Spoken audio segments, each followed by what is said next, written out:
The most powerful president you've never heard of, the promise. There was once a president more powerful than George Washington, more powerful than Abraham Lincoln. He made a promise on the day he took office, just one term. 4 years, nothing more. And in those 4 years, he did something no other president has ever done, before him or after him. He set 4 goals for his time in office, and he hit every single one. Not most of them, not some of them, all 4. He grew the United States by more land than almost any president in history. He fought a war and won it in under 2 years. He fixed the money system. He opened trade with the world. Then he walked away. On purpose. Right when he was at the top. And here's the strange part. You have probably never heard his name. Ask 10 people on the street to name the presidents on Mount Rushmore. Most of them can do it. Ask them to name this man, and you will get silence. A shrug. Maybe a guess that is wrong. This is a story about power. Real power. The kind that changes the shape of a country forever. But it is also a story about being forgotten, about doing everything right and still disappearing from memory. By the end of this video, you will know his name. You will know what he did. And you will understand why history let him slip through the cracks. But we are not going to tell you yet.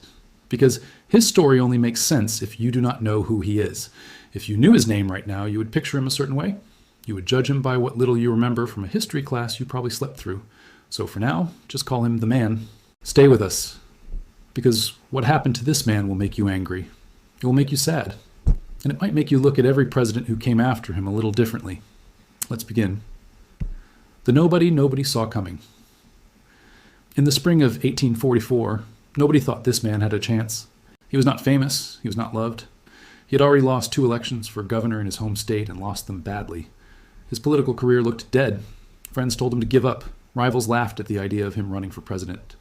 At the big party convention that year, his name was not even on the list of candidates people expected to win.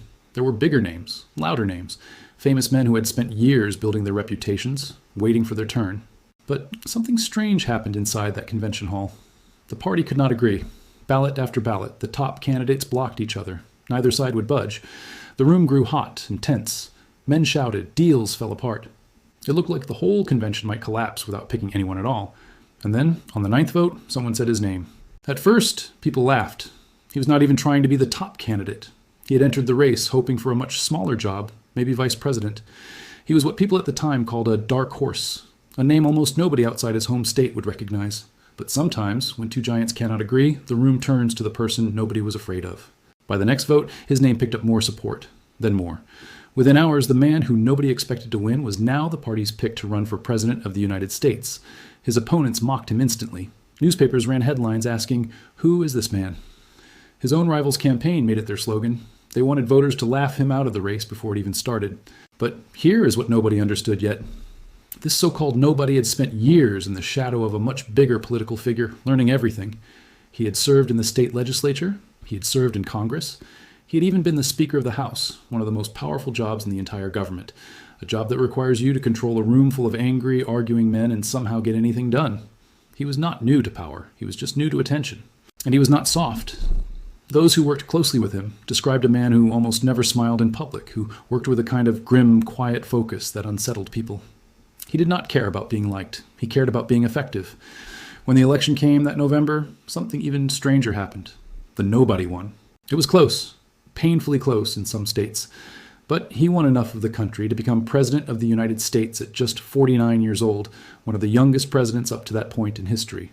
On the day he was sworn in, rain poured down on the crowd. People stood soaked to the skin, watching a man they barely knew take the highest office in the land. He did not waste time on big speeches about hope or unity. Instead, in private, he sat down with his closest advisor and said something that would define the next 4 years of his life. He said he had 4 goals, just 4.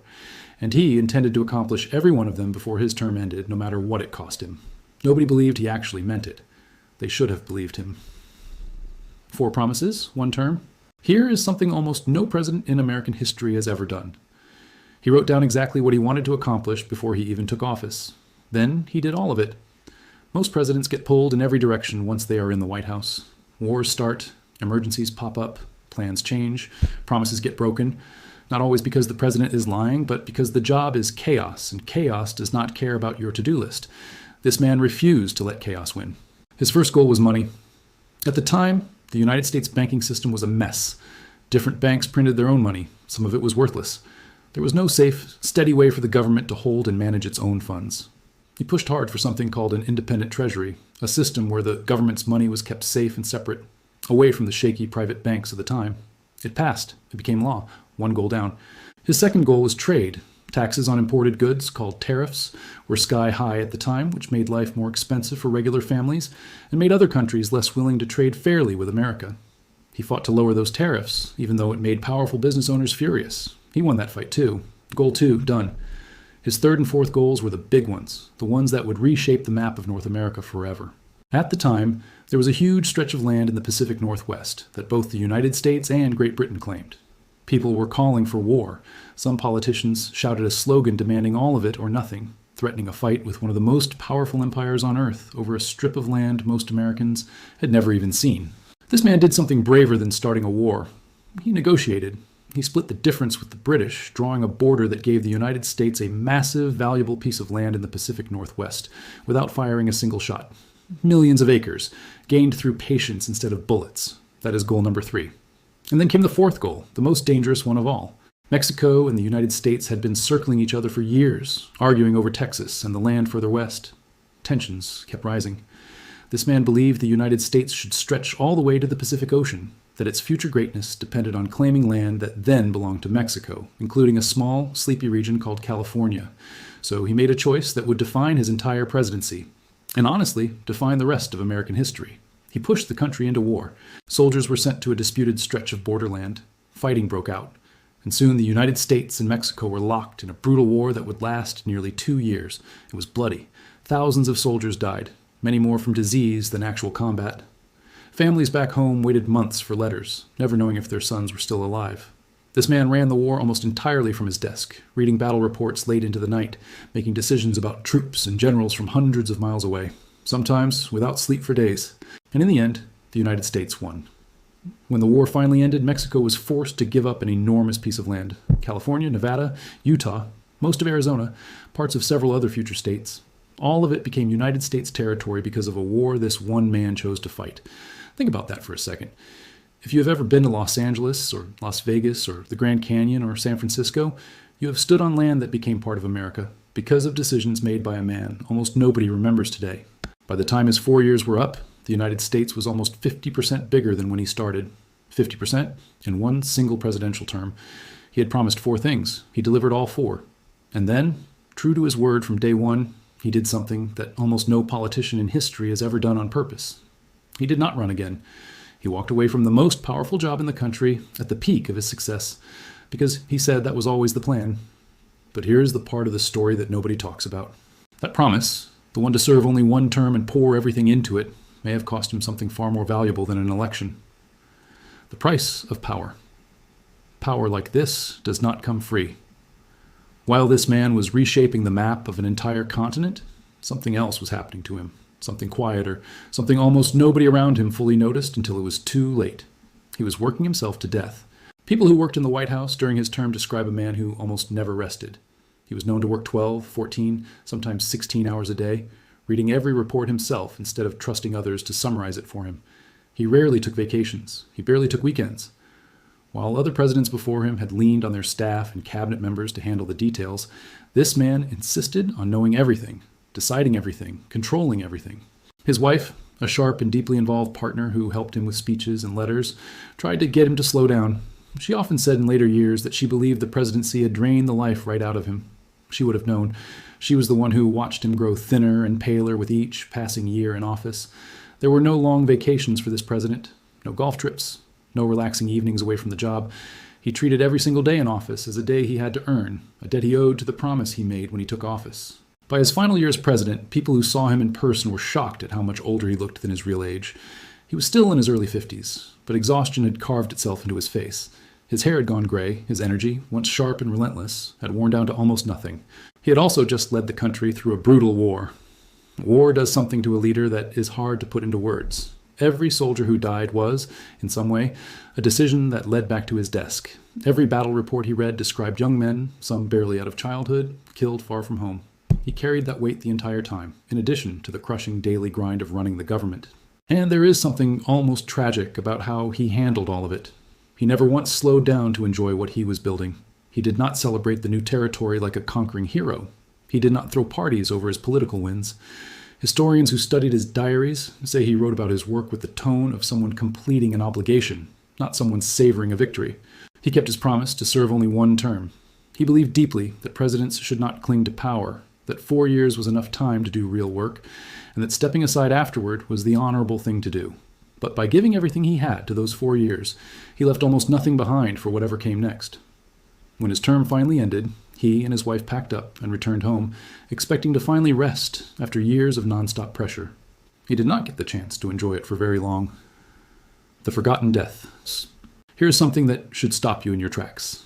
This man left the White House in March. He was dead by June. Just about 100 days after handing over power, his body finally gave out. It is one of the shortest retirements of any former president in American history. Historians believe the years of non-stop work, the stress of running a war, and possibly an illness he picked up during a long trip home after leaving office all combined to destroy his health. Some accounts say he may have caught a serious sickness, possibly cholera, during his travels. Whatever the exact cause, his body simply could not recover from everything he had put it through. Think about the timing of it. A man spends every single day of his presidency working himself past exhaustion to keep 4 promises to the American people. He succeeds at every one of them. He gains more land for his country than almost anyone in history. And then, almost the moment he finally allows himself to rest, his life ends. He never got to see California grow into what it would become. He never got to watch the Oregon Territory fill with new settlers building lives on land he had secured through patient negotiation instead of war. He never got to see the country he expanded so dramatically try to figure out what to do with all that new land, a question that would eventually help tear the nation apart in the years leading to the Civil War. He simply worked, achieved everything he set out to do, and then died before he could enjoy any of it. There is something deeply human and deeply sad about that. We often imagine powerful leaders as people chasing glory, chasing fame, chasing a legacy they will get to bask in for years to come. This man does not fit that picture. By every account from the people who actually knew him, he treated the presidency less like a dream and more like a job that had to be done right, no matter the personal cost. And maybe that is exactly why he faded from memory. He did not spend years afterward giving speeches about his achievements. He did not write a long memoir explaining his legacy to the public. He did not live long enough to shape how history would remember him. Presidents who live for decades after leaving office get to influence their own legacy. They give interviews. They open museums with their name on the building. They get remembered in part because they stick around long enough to remind everyone what they did. This man never got that chance. He completed one of the most successful, most consequential presidential terms in American history, then disappeared from public life within 100 days and from public memory not too long after that. So now you know almost everything about what he did. The war, the land, the money system he fixed, the trade deals, the promise he made and kept, the health he sacrificed, the death that came far too soon. There's only one thing left. His name. The reveal. His name was James K. Polk, the 11th President of the United States, elected in 1844. In office from 1845 to 1849, dead by June of that same year at just 53 years old. If that name means almost nothing to you, you are not alone. Surveys and history teachers alike have long pointed to Polk as one of the most overlooked, underrated presidents in American history, someone who accomplished an enormous amount, while somehow leaving barely a mark on the public imagination. Compare him to the other presidents around him. He came after well-known names and before Abraham Lincoln, one of the most famous presidents who ever lived. Squeezed in between bigger personalities and bigger stories, Polk's quiet, relentless competence got lost in the shuffle of American memory. But look at what he actually did. Because of James K. Polk, the United States gained the land that would become California, Nevada, Utah, and large parts of several other western states. Because of James K. Polk, the northwestern border with Canada was settled peacefully instead of through war. Because of James K. Polk, the country's banking and trade systems were reshaped in ways that affected the economy for years afterward. He is, by many historians' measurements, one of the most effective presidents to ever hold the office, precisely because he set clear goals and refused to be distracted from them. Political scientists and historians who rank presidents by how well they achieved their stated goals often place Polk shockingly high on the list, even though most Americans could not pick his face out of a lineup. There's a real lesson hiding in this story, one that goes beyond just history trivia. We tend to remember leaders who are loud, leaders who give unforgettable speeches, leaders who live long enough to write their own story and tell it to us themselves over and over until it becomes the accepted version of events. Polk was not loud. He did not linger. He simply worked, kept his promises, and then left, first from office and soon after from life itself. His story asks a quiet but powerful question. Is it possible to accomplish more than almost anyone else in your field and still be forgotten simply because you did not stay around to remind people what you did? Maybe the most powerful people are not always the most famous ones. Maybe some of the biggest changes in the world are made by people who never asked to be remembered at all, who cared more about the work itself than about the credit for it. James K. Polk changed the size and shape of the United States forever. He grew the country by roughly the size of Western Europe in a single 4-year term. He did it fast, on purpose, and largely on his own terms, sticking to a plan he set before he ever took the oath of office. Then he walked away, exactly as promised. And then, almost as quickly, he was gone. So the next time someone asks you to name the most powerful presidents in American history, think about this. Think about the man who set 4 goals, achieved every single one, reshaped an entire continent, and then vanished from memory almost as fast as he vanished from life. His name was James K. Polk. Now you know it. Try not to forget it again.